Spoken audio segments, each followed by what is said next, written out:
Rico Caviglia, and I want to welcome you to your Ageless Body Self-Care Guide, Operations Manual for the Human Body. And this topic of this session is food and nutrition.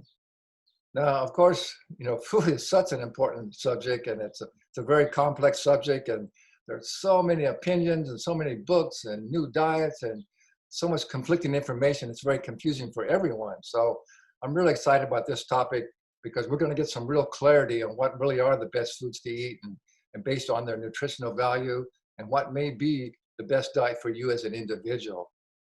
So you will be able to take the very best possible care of your human body and mind and live a long, healthy, and productive life.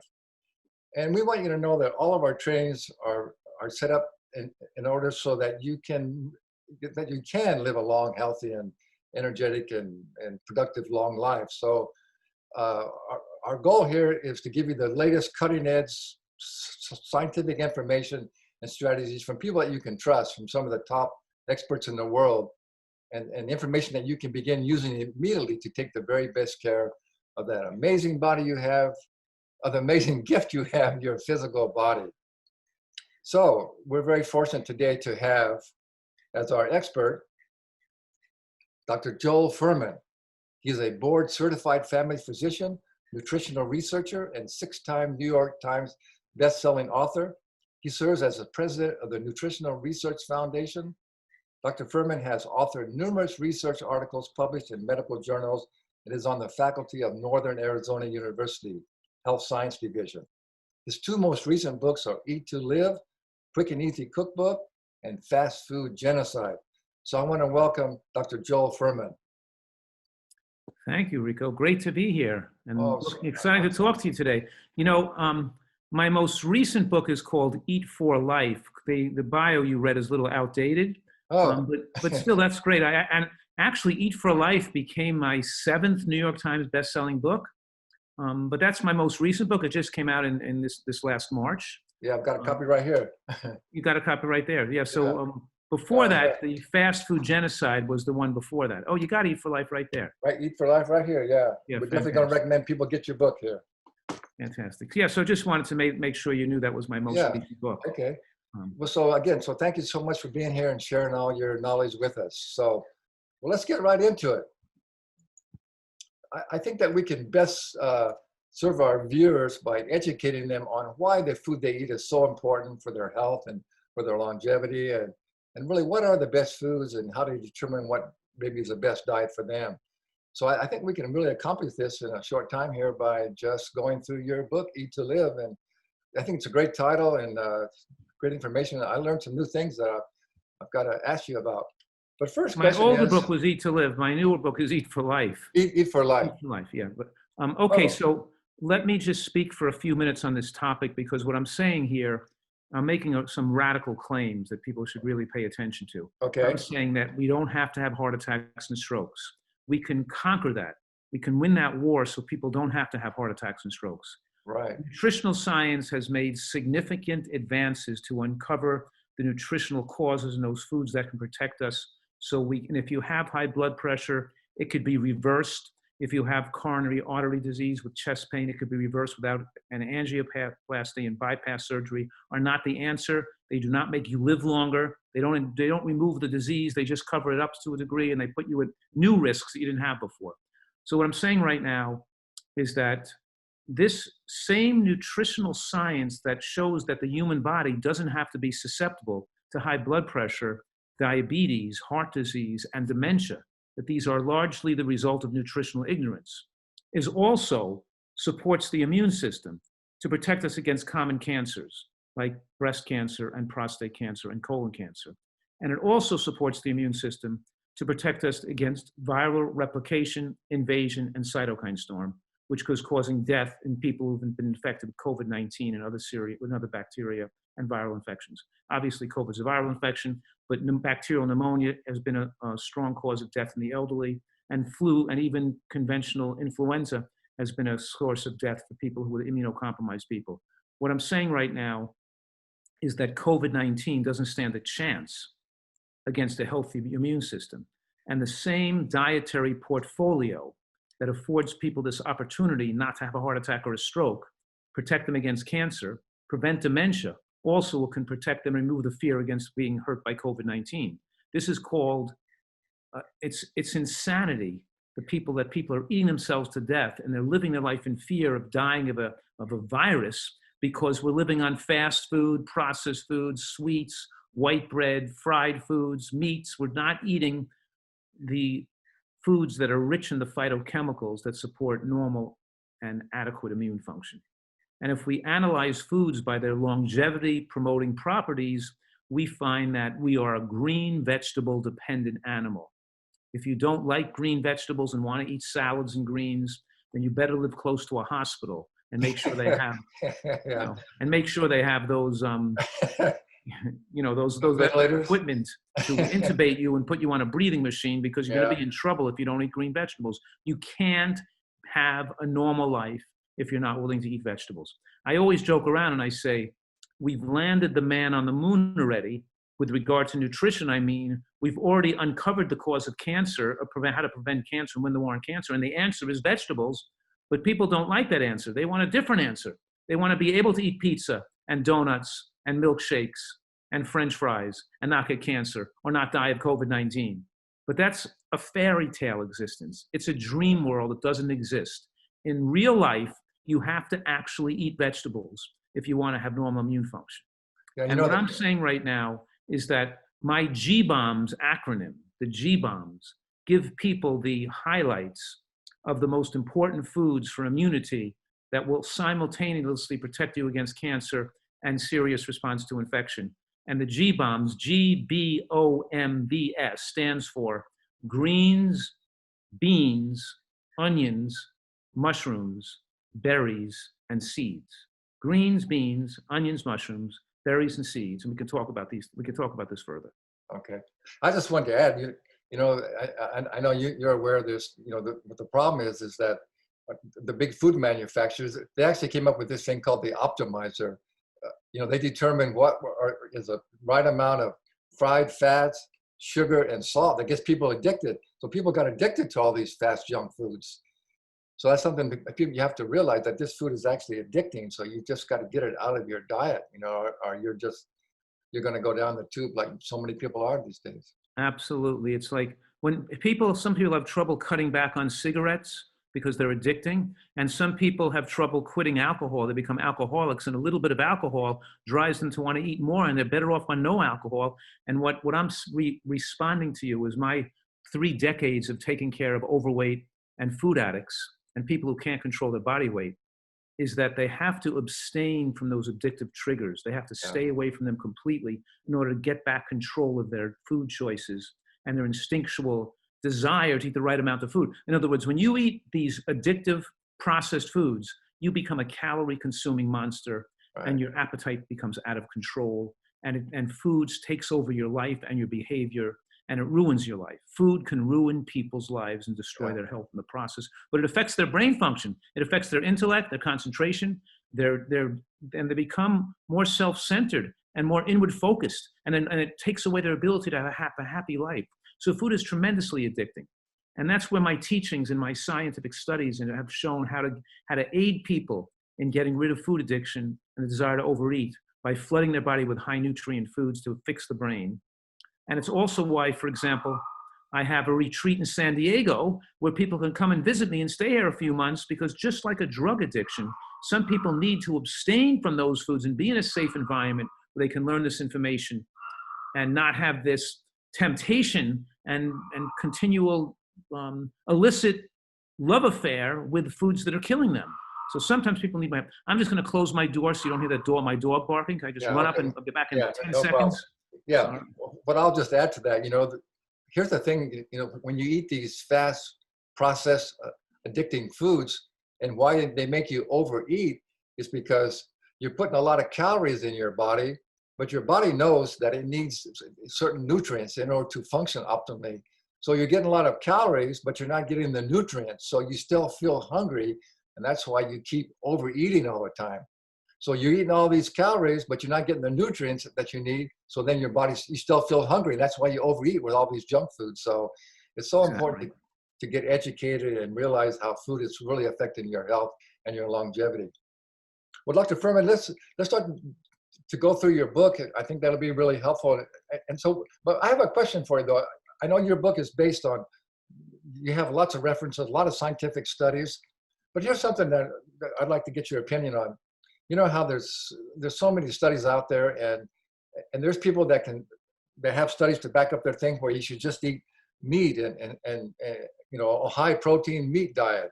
And there's other diets say you got to eat more fat and no carbs. Other people say you got to eat a bunch of carbs and no fat. And they all have some studies that'll back up their thing too. So don't you have to be careful with the studies, because I think they're all can be a little bit of bias, and you got to be careful like who funded them, right?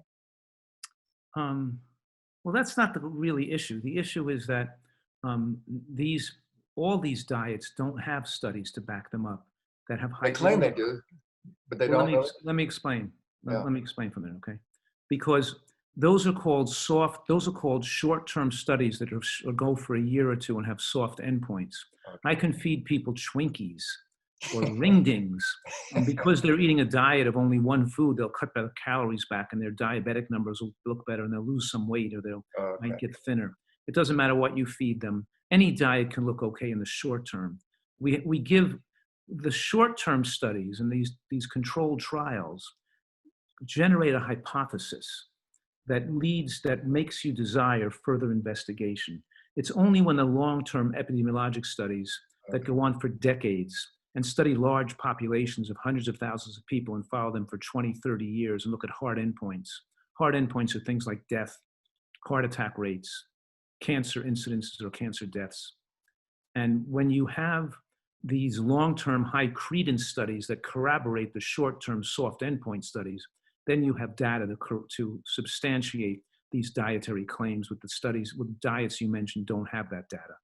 Only a diet that's rich in vegetables and beans and seeds and berries has that type of data. What I'm saying right now is that all the studies you give the high credence value have three criteria.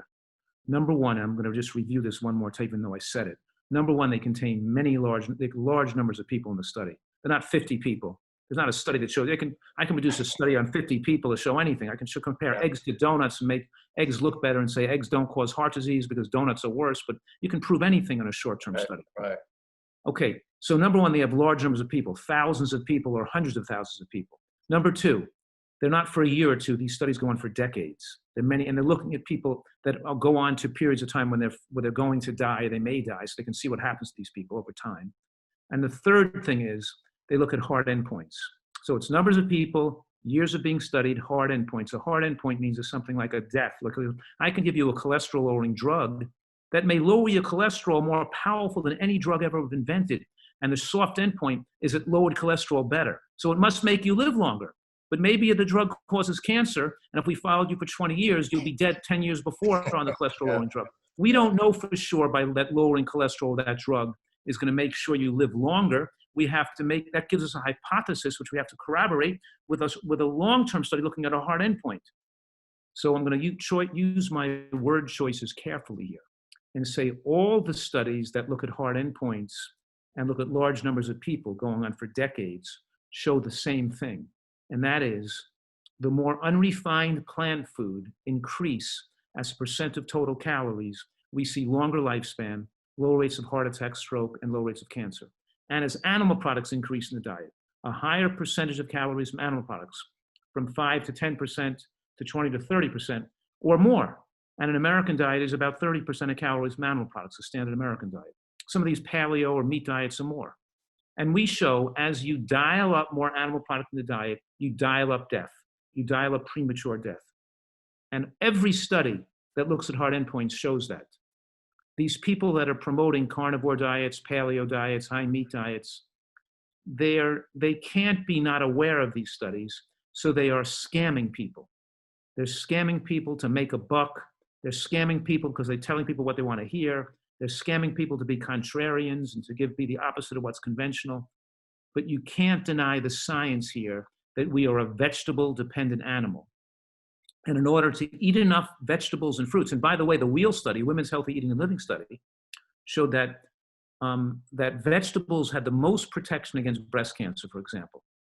But the combination of fruits and vegetables had more protection against cancer than vegetables alone did, even though vegetables were the most protective and green vegetables are the most protective of the vegetables. And of course, the other studies, the other long-term studies look at hard endpoints on longevity. All the longevity studies show the same thing too, that green vegetable consumption is the finest regulator of lifespan, how much green vegetables a person eats, and especially green cruciferous vegetables. And more servings of green vegetables and green cruciferous vegetables in the diet gives the ability to the genetic possibilities to extend lifespan and have lower risk of cancer. In the longevity studies, and we showed the same thing in the Seventh-day Adventist Health Study too, we have a blue zone of long-lived people in the United States, among people who live in Loma Linda, among the Seventh-day Adventists, who are a mixture. Some are vegans, some are vegetarians, some are pescatarians, some eat some animal products. But those long-term studies enabled us to evaluate people who had a little bit of animal products or a little bit more or had less and see which lived longer. And the study's been going on for more than 2 decades, for decades now.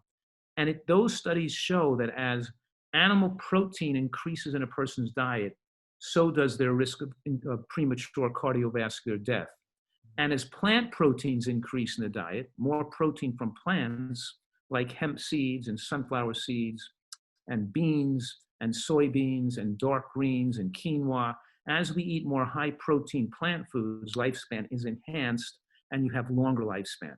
So we're modulating less animal protein, more plant protein, and we understand today the biological mechanisms via which plant protein extends life and animal protein has the opposite hormonal effect. We're seeing the same thing, the dichotomy and the balance between animal protein and plant protein extending lifespan.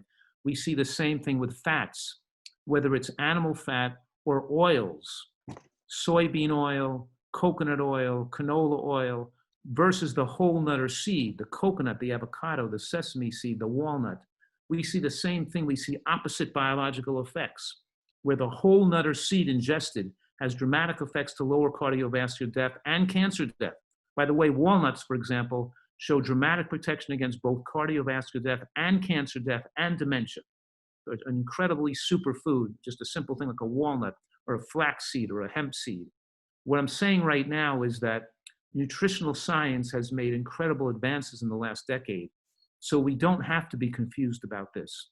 We have the long-term studies that corroborate the short-term studies, and we can clarify and pinpoint where these diets go wrong, why they went wrong, and the mechanisms involved which shortens human lifespan. And we also know the needs of the human species. It's not only eating a diet rich in these plant materials, it's also making sure there are no deficiencies present, like zinc or DHA, which is commonly called, DHA and EPA known as fish oil, or B12 or vitamin D. Well, we have this ability to assure nutritional adequacy without excess, at the same time exposing us to a wide array, a variety of phytochemicals found in different colored plants. We can protect ourselves and extend human lifespan to hover around the 100-year mark. We can give people this opportunity to have full mental faculties and physical abilities to be able to live a longer life in good health that we just couldn't do in prior decades, to give people that assurance. Well, that was really well said. That gave us that was really good, Dr. Truman, and that really got some clarity on the studies, and I really enjoyed that. That was really good. Thank you. Well, before we get into, I want to ask you a couple of questions about. Okay, let's talk about your nutritarian. How do you say nutritarian diet? Nutritarian diet. Yeah. Nutritarian diet, and I really like how you came up with that nutrient IQ of foods. So let's talk about that. Sure. Well, years ago, I used the Andy scores, and Whole Foods actually used that scoring system in their market for many years until there was some political objection to people who, I think it was people from the processed food or meat industry, showing their foods didn't have much nutrients in them, and they had it pulled down. But they used it for years, and it increased the purchasing of vegetables. But these scores just analyze all the governmental data, which shows what nutrients are in food. It's not opinion. It's nothing I'm making up. I'm just adding up all the nutrients in the food and showing people what's in the food. Mm-hmm. And what's in the food, it shows you that when you look at what's in vegetables, especially the colorful vegetables, and that includes, peppers and mushrooms and, and onions and things, not just greens, but greens, of course, win the race. They win the race by 10 miles. It shows people that there are a host of protective nutrients in there. But even when we look at conventional nutrients, like all the vitamins and all the minerals, and I added like 30 vitamins and minerals together, you could see that these foods have very high amounts of what the human body needs with a broad spectrum of that. And I'm demonstrating that the level of conventional and measurable vitamins and minerals, the foods with the highest amount of those substances, also have the highest amount of these phytonutrients that are relatively unnamed and unmeasured. So the same green vegetables, which have the most B vitamins and the most niacin, the most vitamin B, have the most, all these nutrients in them, also have the most of these phytonutrients that activate the NRF2 transcription proteins, that, in other words, they activate the DNA, they activate our immune system, they protect the DNA, and they prevent inflammation. And right now, our American population is chronically inflamed. They're inflamed due to the lack of phytonutrients in their diet.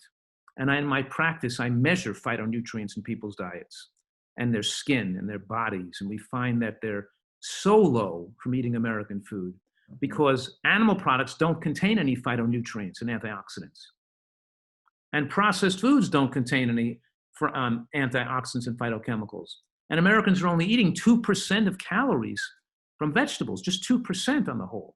And those people that think they're healthy aren't eating enough. And when people adopt my nutritarian approach, which then skyrockets the amount of high nutrient plants, and that nutrient IQ score shows them what's in the plants they're eating and how much portion size, how many points they're going to get. And it skyrockets that. And we see a tremendous transformation. Their blood pressure comes back to normal. Their cholesterol comes back to normal, right? They lose weight effortlessly. They're not hungry anymore. They get to their perfect weight. They're thinking more clearly. And lastly, people don't, because some people listening to this are going to think, oh, that sounds, eating vegetables and berries and beans and seeds are so healthy. I agree with that. But I don't want to eat that way because I enjoy eating my diet better and I'd rather die younger. Some people might say, oh, just kill me if I have to eat all that vegetables. I'd rather die right now then. I'd rather die 20 years shorter and be able to eat what I want. But that's your food addictions talking. It's not the case. That's not true. It's false. That's false information. You don't enjoy these foods less. You learn the recipes. Your taste buds actually get stronger as you get healthier, and you enjoy these foods more. And most people like the taste of this diet as much or better than their prior diet. They're not giving up pleasure in life. They're gaining without losing that. They get more pleasure from eating because you don't have to eat thimble-sized portions of food to maintain your weight. You can eat larger portions of great-tasting food, and your taste buds get stronger. Exactly right. I've treated tens of thousands of people that have transformed their health, and nobody's missing the taste of their old diet. They love eating this way. They love the sauces and the dressings and the ice creams and we call them nice creams made with blending, frozen fruit with nuts and sweet, and dried fruits and flavorings. And they love this food. So what I'm saying right now is that not only is the science advanced, but the recipe development and the flavor and the ability to cook and make food to make it taste great is advanced. So when we're eating food, we're not eating, I remember when I was a kid eating vegetables, we just ate a plain vegetable with a steak next to it or something. Where we didn't have, now we make things with a Thai, curry peanut sauce that tastes incredible, and so what I'm saying right now is that I don't want people to think this is about giving up all pleasure in life. This actually enhances your pleasure of living, and food becomes a part of that. And you become more of a full, confident, and fearless individual, enjoying your life more and enjoying food more, not less. Yeah. Well, I know too, also in your book, you have, I think it's over 100 recipes, some really nice recipes. And also then you can also see the nutritional IQ for different foods. But Right. what do you say that, how can people determine those? What's a good way that they can determine what still foods are best for you, for them as an individual? Because, as you know, like some people, if they eat nuts, they can almost die, So how do you recommend people determine what, within the spectrum of the healthy foods, what are the best ones for them individually? Right. There are such things as food allergies that people have to be aware of. And most people with food allergies know they have the food allergies, unless they're little kids, having eczema. But most people know the things they can't eat. I'm saying something more profound here. We can modify the diet individually for a person's individual requirements. Some people, like a person with ulcerative colitis, can't, when they're bleeding, they can't be eating so much raw salad, for example. We got to cook the vegetables. And there's all different modifications we have to make for certain individuals. Some people are sensitive to nightshades and can't eat too many tomatoes, raw tomatoes, or white potato even. But some people can't eat wheat because of gluten insensitivity. And some people are allergic to certain nuts. You can modify it to those individual needs. And some people will might maintain those difficulties throughout their life if it's very strong genetic tendencies. But so many people who have these minor allergies that aren't that severe have been able to recover and get well from their allergies through otherwise adopting this nutritarian approach. They have to avoid these foods in the beginning, but 2 years later, we're able to introduce very small amounts of those foods, like microscopic amounts, and over time, get them to recover from those allergic tendencies as well. Because some people may have certain food sensitivities, doesn't change of course, the overall portfolio for the vast majority of people who don't have those issues. And then, of course, we know that some people might, because of poor digestion with aging or damage to the digestive system, may need more protein, may need a little bit of protein supplementation, or may need a little bit of animal products with their diet. They may not thrive on a total vegan diet. Some people need more fatty acids. Some people need more vitamin D. Some people need more zinc. So there are some individual differences that you have to investigate if a person is not thriving. And there are certain things we do with blood evaluations every few years to make sure the person is adjusting their supplemental regimen to make sure they're ideally doing what's best for them. Because without that, they're haphazard. Like, for example, some women require iron, and most women don't. I mean, some women, like, they put iron in, for example, in prenatal supplements. It's a cookbook approach. It's assuming all women in their pregnancy and nursing require iron, which is not accurate. A lot of women do require iron during those periods, but those women who have high iron stores are better off not supplementing iron if they have high iron stores. It's not best for the baby or themselves to be supplementing iron when their iron stores are high. And some people have low ferritins and have iron stores that low and need iron. So there are some things that we need to discern, and we have the ability with modern technology to discern those things today to modify it appropriately, and we should take advantage of that. But of course, so it's not necessarily one size fits all, but it's done in the context of the best of that, obviously, of how human immune system works, and to make sure that we have to feed people this high amount of plant material, because without that high amount of plant material and getting the full complement of this synergistic effect of antioxidants, you're not going to have great health. Okay, so can you tell us a little bit about, give us maybe an example of a day of how you eat, what you eat, say, for breakfast and lunch and dinner. What would be a good example of some things that you normally eat? Sure. Well, I have this mission to change the way America eats. And I want and the simplest way people can start out and make this change, I want everybody in the world to do this, is to change their lunch. And I'll tell you what I'm eating for lunch today, right after we hang up. And this is what I want everybody in the world to eat. You know what I mean? Okay. Because the lunch is the most important meal of the day. Breakfast is not the most important meal of the day. Dinner is not the most important meal of the day. The most important meal of the day is lunch. And if everybody ate for lunch a big chopped salad, a lot of greens in there, a big salad, and you put in there some onion or scallion, some of that family is in there, and maybe some beans on top or cooked or stewed mushrooms on top. But nevertheless, you have a big salad, and the dressing now for the salad should not contain oil. The fatty portion of the dressing should come from nuts and seeds. So for me, it might be a navel orange blended with some cashews and lightly toasted sesame seeds with some blood orange vinegar and a squeeze of lemon. Might be this orange lemon dressing, or it might be a thickened tomato sauce with roasted garlic, with some almond butter mashed in there, with some a little bit of balsamic or fig vinegar to give it a little bite. It might be that kind of a dressing. But the point I'm making is the dressing itself is healthy because oil is absorbed too rapidly and affects the brain as an appetite stimulant. And oil, because it's absorbed into the fat supply so rapidly, it halts lipolysis. It halts the breakdown of fat from the body and prevents weight loss. Whereas when you eat the fat from nuts and seeds, the calories are absorbed so slowly into the body that they're preferentially burned for energy, and they don't shut down the breakdown of fat on your body when you have a mild caloric deficit for the day.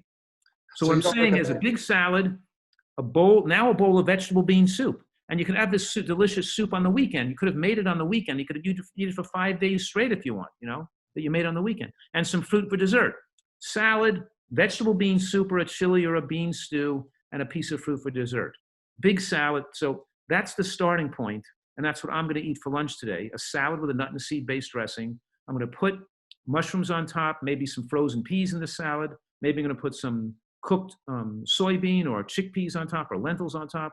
I may have a soup, maybe a lentil cabbage sweet and sour soup that has, and then I'm going to have a piece of fruit or a couple of pieces of fruit, maybe some cherries, peaches, nectarines, apricots, a mango for dessert or something.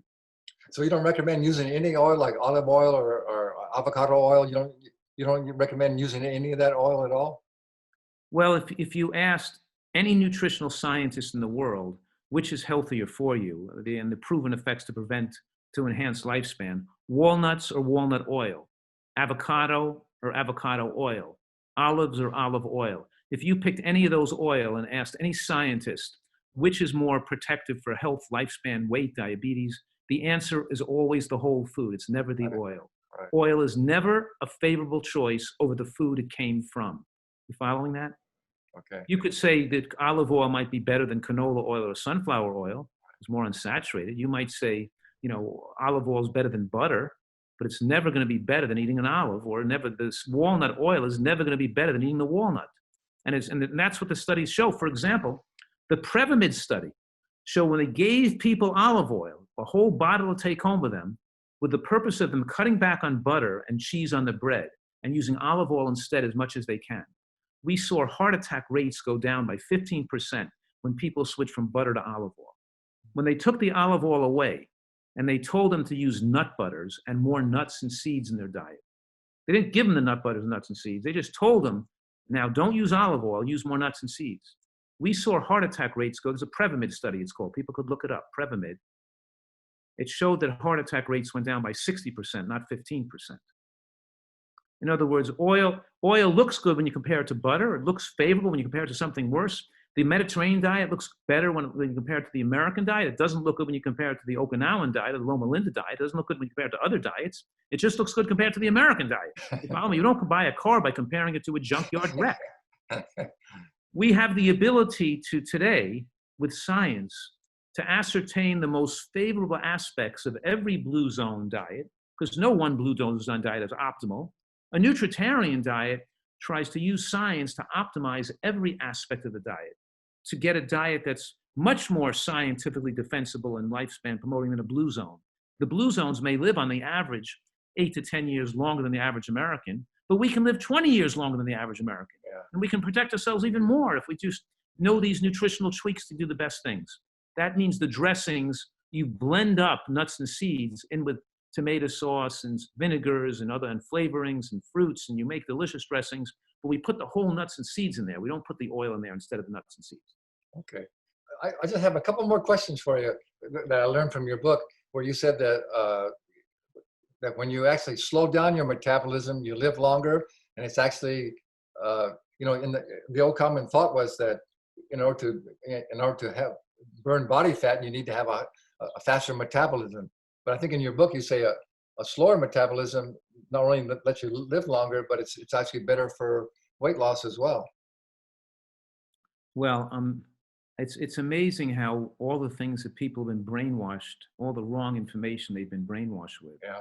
to think that olive oil is a health food, or to think they're pouring oil in their diet and it stimulates appetite, and then that people add in 400 calories of oil where they sit at a desk job on a computer all day and they're overweight. It was different if they were working behind a plow and an ox 6 hours a day, or a professional athlete or a physical laborer, but they're all overweight. Our whole American population is overweight, and that's killing people around the world today, because the whole world is overweight, and fat on the body is toxic and pro-inflammatory and dangerous.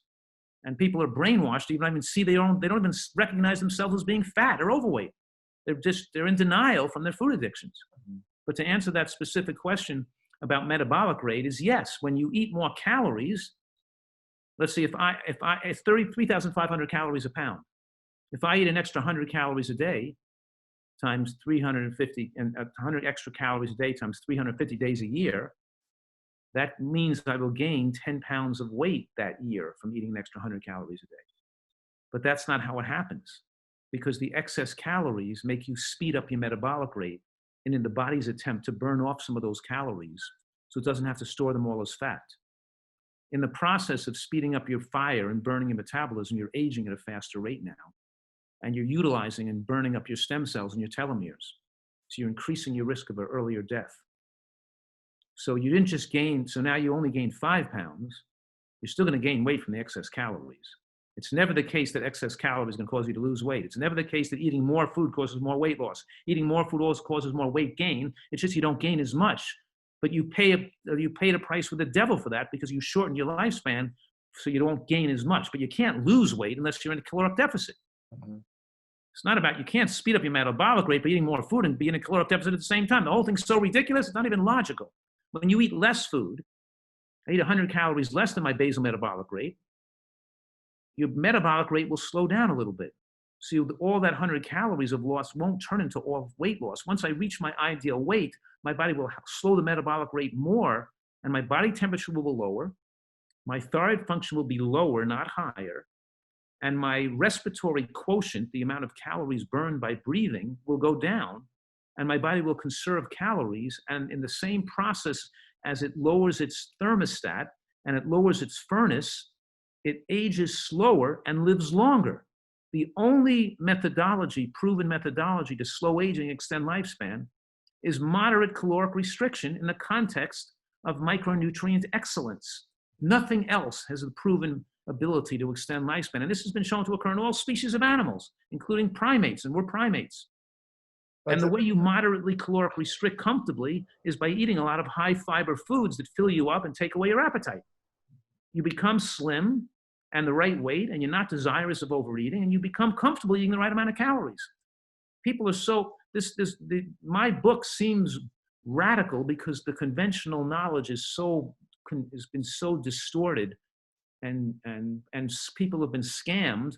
You know, the biggest advertising scam in the history of the world is convincing people olive oil is health food, that olive oil is good for them, and pouring oil on their food, pouring high calorie fattening food on their high fattening food is going to help them get healthy by putting more fat calories onto their fattening foods they're eating already. The whole thing is just utterly ridiculous. I get it. That's really well said. You know, when we think about the thing about having a slower metabolism helps you to live longer, I was just thinking about an analogy like a hummingbird.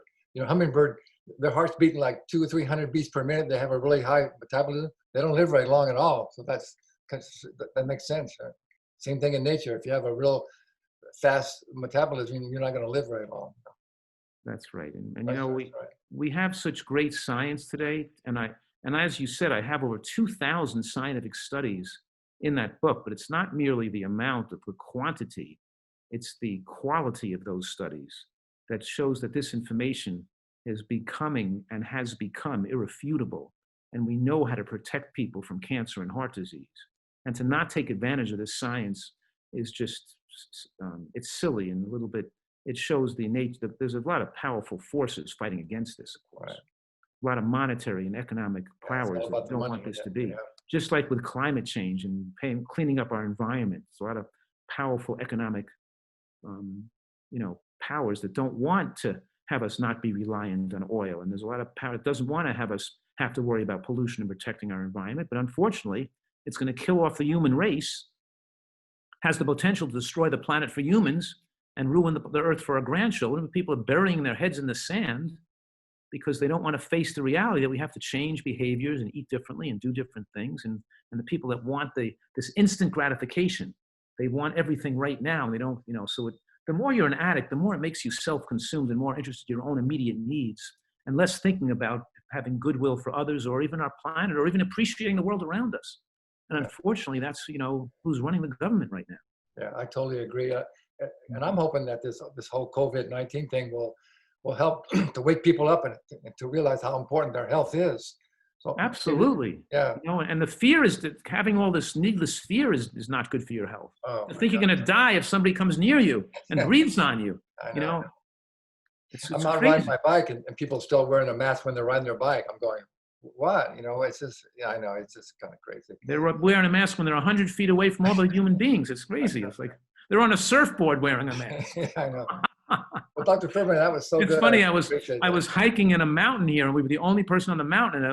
And one of the mountain state employees came by and kicked us off the mountain. It was really? saying, "Oh, we're gonna." It was just ridiculous. But I think they opened up some of those parks now. But it's just Yeah, finally crazy. opened It's up. Yeah. crazy. At least the beaches are open up now too. Yeah, Okay. yeah. So, you know, in the PDF that comes along with this video, you'll have all the contact information for Dr. Furman and how to get his books, and you can learn about his new his clinic here in San Diego. So you can get all the information how you can connect with him and get this valuable information. And I really recommend you get a copy of that of his book. So, Dr. Furman, thank you so much. That was so informative. That was so good. And so I want to remind everybody that both Dr. Furman and I, we want to remind you that knowledge without action is useless, right? So you've got to take action on what you've learned today, you know. So we guarantee that if you do take action and start taking heed of some of these recommendations, it'll make a big difference in your health and the enjoyment of your life. And the healthier you become, the better your life becomes, and everybody's life you touch will become better as well. So thanks very much for viewing this, and you got to take action on what you learned today. Thanks again. Well Dr. said, Furman. and thank you for the opportunity, and of course, wishing everybody great health and much happiness always. Take care. Thank you so much. Thank you.